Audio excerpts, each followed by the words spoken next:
Hey guys, what is up? It is Cole, and I have finally been pulled back into the realm of doing my own videos for this poor channel that I've neglected for so long. Pulled back by a pretty important event that maybe I would have let go by all by myself if somebody else hadn't acted on it. Of course, I guess you can't do video responses anymore, but this is sort of like a video response to a video put up by Ryan, and it's to mark the 20th anniversary of his favorite game and my favorite game, Final Fantasy III, or originally 6. Yeah, I mean, that had occurred to me that that it was coming around to that. I mean, obviously I knew the game came out in '94, but it just makes perfect sense to actually talk about it. So this is going to be at least a little bit of a companion piece to his. I suggest you watch it. It's pretty cool. He's just started playing it again, and now I'll use that as an excuse to start again, because that's all I need to play, as I've said, my favorite game. Just to touch on some of the things he said, yeah, I often maybe inadvertently boast about my memory on this channel. I've got a pretty good memory when it comes to a lot of stuff, but still, this is nearly 20 years ago for us too, so things are a little hazy. As far as first playing the game goes, okay.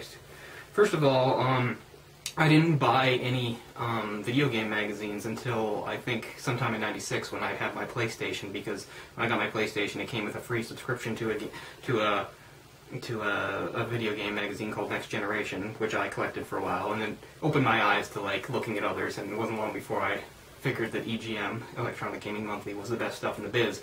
And by about '97, I was buying the issues just off the rack all the time. I always meant to subscribe, never really did, and I've got, I don't know, I'd say over 100 EGMs from a pretty substantial period, from like '97 through maybe 2004, whatever. They stopped. But anyway, but at the time, Ryan had a subscription to Nintendo Power, and we'd read those and stuff. But he would at least, every once in a while, pick up another just random sort of magazine, including like Game Pro and EGM. Now, the EGM in question, he talked, the video that sort of brought Final Fantasy III to our attention, was the famous EGM number 65. That's the December '94 issue. An issue I've always meant to get off eBay, and I'm going to really soon now that it's in my head. I really wanted to have it again. It was always his. I wound up sort of almost stealing it from him and owning it until it literally fell apart. Anyway, it was the biggest EGM ever. It was over 400 some pages. Ryan's right, his memory's sound. The cover was Mutant Apocalypse, which was a really cool X-Men side-scroller beat-em-up game for the Super Nintendo that I loved that I don't own, that was always a lot of fun. We rented that a lot too. But anyway, yeah, so I pored over this magazine again and again, first at Ryan's house, then on my own and stuff, and I just, it's just so many great articles and things. Back then they focused on, games that don't, import games, that were only being played in Japan at the time, unless you were in the import thing, and I was fascinated by them. There was a Dragon Ball fighting game, it was crazy Japanese shooters, and all sorts of stuff, and they were covering such a wide spectrum of they did all the consoles. They weren't like Nintendo Power or whatever. They covered everything. And this is the time of sort of, what is it, the fifth or fourth and a half generation, as some people like to call it, of video game systems. So there's actually 3DO and Atari Jaguar games in there too and stuff. But anyway, I'm just as wordy as I always used to be. But so anyway, there was actually a very large story on Final Fantasy III. It was multiple pages, and I was fascinated reading it because I hadn't played. So this is late '94 going into '95, and I hadn't played an RPG either, and I didn't really know what it meant. I remember just reading a sentence. It was sort of like a bit of a guide telling you how to do some stuff, and they were telling you about how to beat some boss or something like that. And it said something like Celes or Celes, or however that character's name is pronounced. As Ryan pointed out, we would change some of the names back then, and we got used to them, or maybe just pronounce them a certain way. I assume it's Celes, kind of like Celeste, but we used to call her Celes, so she's always Celes to me. My favorite character in the history of Final Fantasy, by the way. But anyway, it says something like she should use her runic, while the others should concentrate on just attacking. And I thought, isn't that interesting? So you're controlling more than one character at a time. I don't even know how that works, because I really had never played an RPG or a turn-based RPG like that before. And that's what led me to renting it. I think I rented it first, and I think we did play it before too, which again is 4. How I remember renting it is that I didn't, for whatever reason, I didn't even start a new game. I simply grabbed somebody's game file, and they were already in the world of Ruin.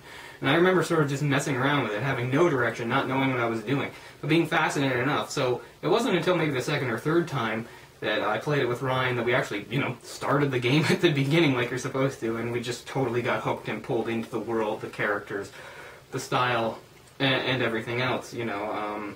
And yeah, for a while, just because, again, we weren't, this is back when we were quite young, and we weren't the seasoned gamers we would become, so stuff that became second nature later on in other games, or of course this game, playing to death, but there were parts where we got stuck, and as Ryan said, there was a very pivotal fight up in the mountains to protect an Esper against, where again you had to break your team into multiple squads to protect the Esper from Kefka's troops that he would send after you, and we had a lot of trouble doing that. I mean, he was the first one to beat it. He was always ahead of me in this game, I'm pretty sure, as I remember it. So yeah, so it was just, I can't even begin to tell you the impact it had. And, you know, I think it was maybe an awakening just to realize just how great and what an amazing experience in game could be. Not that I hadn't had good game experiences. I played some amazing games before that and loved them. You know, Mario 3 really stands out and stuff like that, and they were great experiences too. But this, again, the world, the music, the story, again, I'll come back to the story over and over again. It just felt so special, and it really did pull me in, and I really did care and wanted to be part of it. So, yeah, so like he said, it was sort of a gateway getting into more RPGs, and this is the mid to late 90s. It was sort of a great time. It wasn't long until after, you know, we traced our way back to 4, which we played quite a bit, though I don't think either of us stuck with it, at least not together. Separately, we would get further on it. Anyway, so even by that time, it was like he said, it was a hard thing to come by, and within a few years, you know, the Super Nintendo, its era was over and it's coming to PlayStation. Copies were very hard to come by and very expensive. I did get a cartridge of it back. I'm pretty sure I was still in high school, so this probably would have been 99, maybe 2000. No box or booklet, simply the cartridge. Can't remember what I paid. Maybe $40, $45, something like that, which is fairly expensive.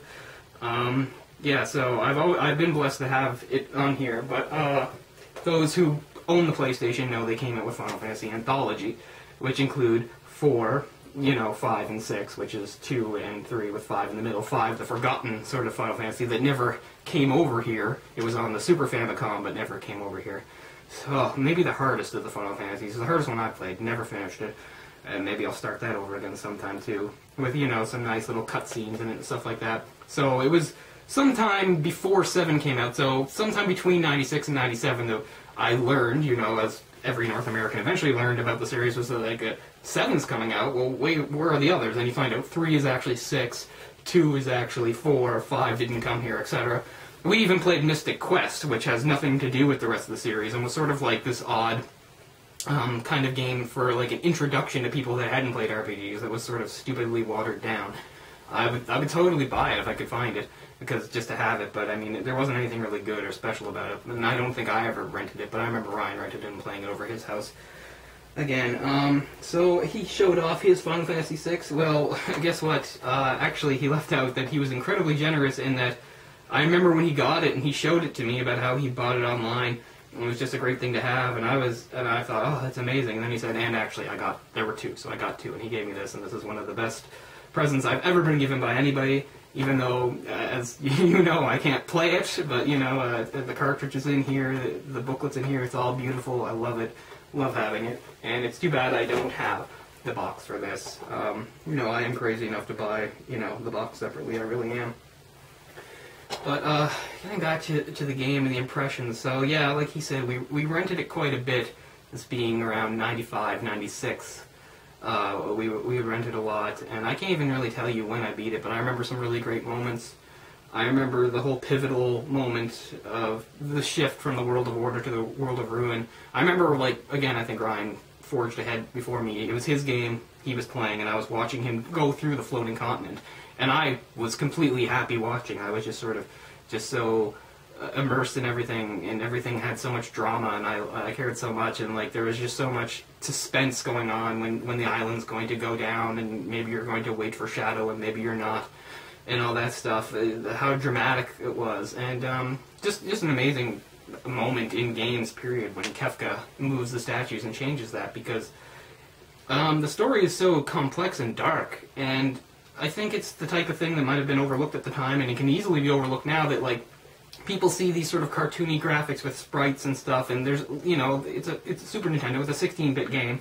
Although this was the largest ever by as far as capacity goes. It was a 24 gig cartridge, which was the largest that ever came out for the Super Nintendo or Super Famicom. They really packed everything they could into it. It's got Mode 7 scaling graphics and stuff, like when you're flying the airship and stuff.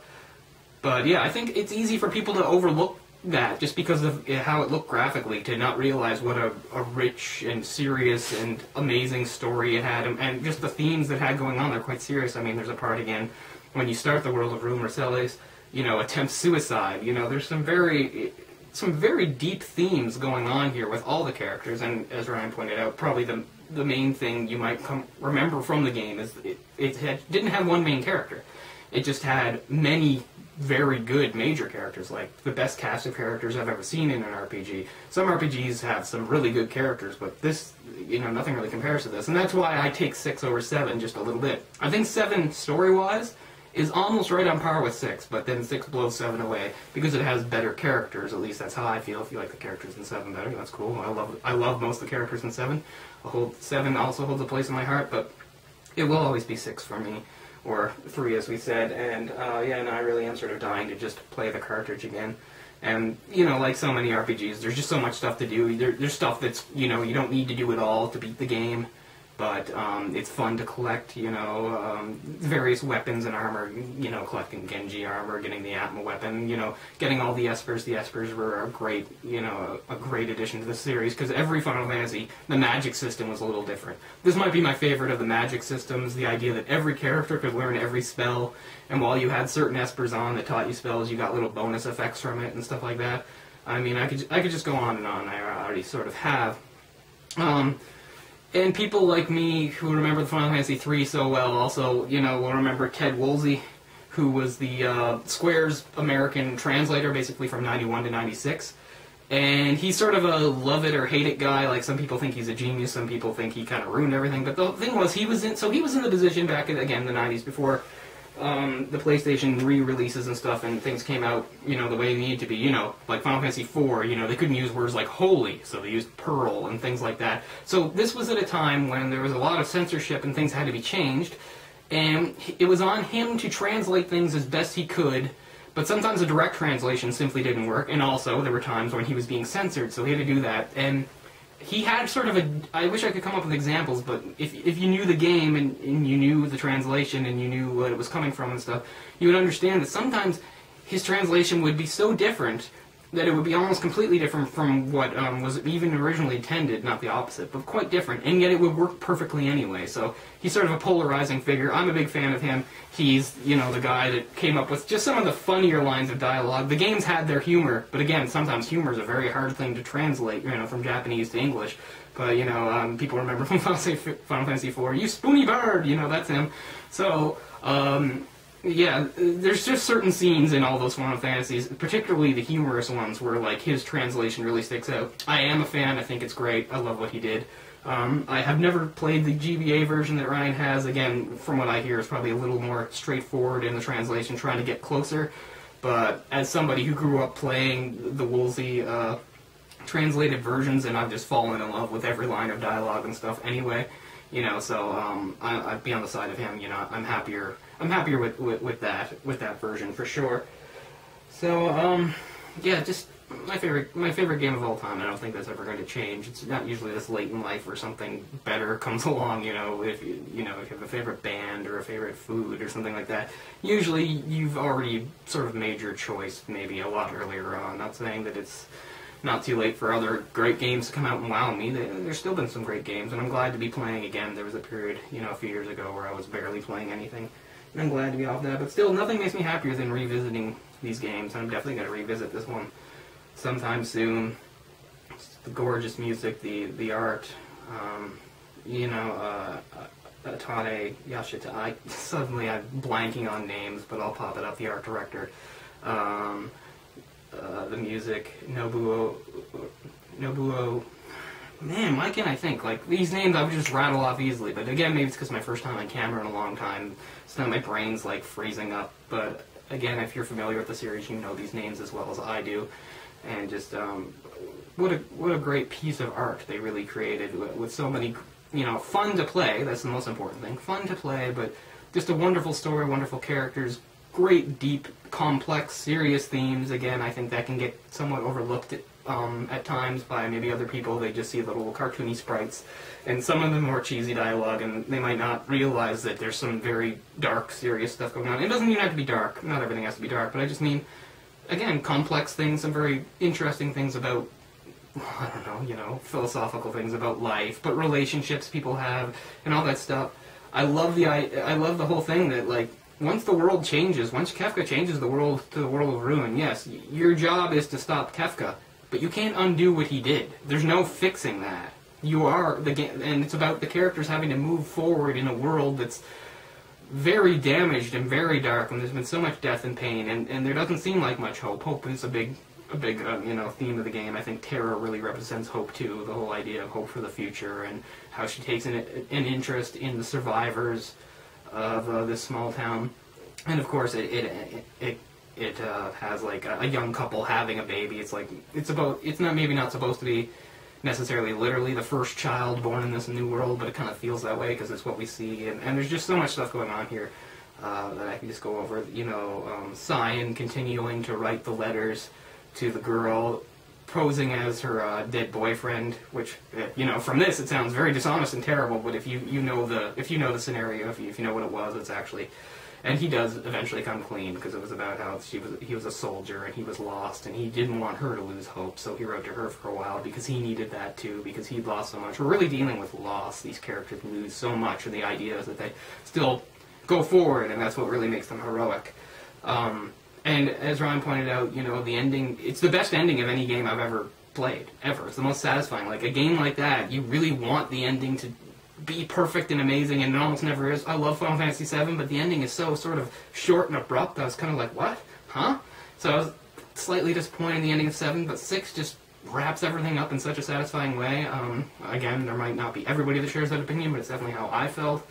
So yeah, I don't want to start repeating myself, and again, I'm pretty damn rusty, but just an incredible experience, and if you're into RPGs at all, you must have spent some time with this game, I have to assume, unless you're very young. If you are very young, I recommend you get your hands on it one way or another, whether it's, you know, you can probably find it on the PlayStation Network and stuff like that.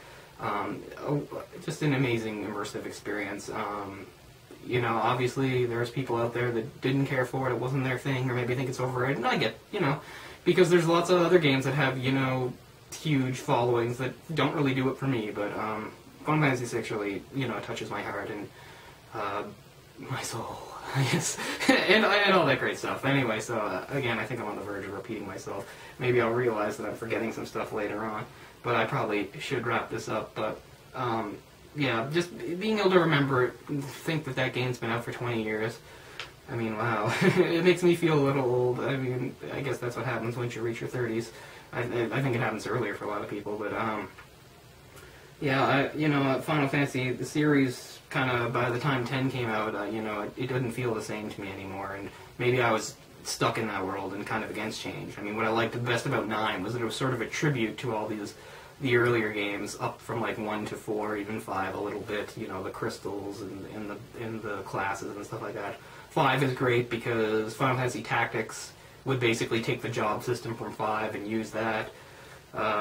Yeah, just, it's all hits there. I've never gotten too far in the original Final Fantasy, I almost said original Final Fantasy 7, the original NES Final Fantasy, but, you know, I've taken it for a spin every now and again, and it set the building blocks for all these games. 6 is also special because I think it really began, it was my first real exposure, I think maybe to steampunk, which I just have a great love affair with. I love so many things that are in the steampunk style and things that are similar to that.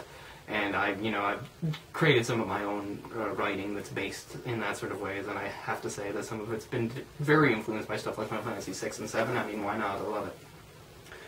So, I think that'll do for now, but I'm gonna, I think I've been tagged or something. I've got to do another video in response to something that Ryan said. I'll have to watch that again to see what it is, and then I will finally, I promise, do a comics episode. I've had all sorts of time to think about stuff. There's all sorts of great things that would make subjects, so I will figure something out.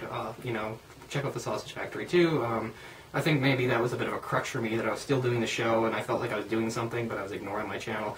But I mean, there's a million things I love about the show, and the show is great, but one of the things I liked about the show is that it was easy. I didn't have to do anything. I just showed up and talked, you know, it didn't really take the effort that this takes. Anyway, I'm not sure how long I've gone on here.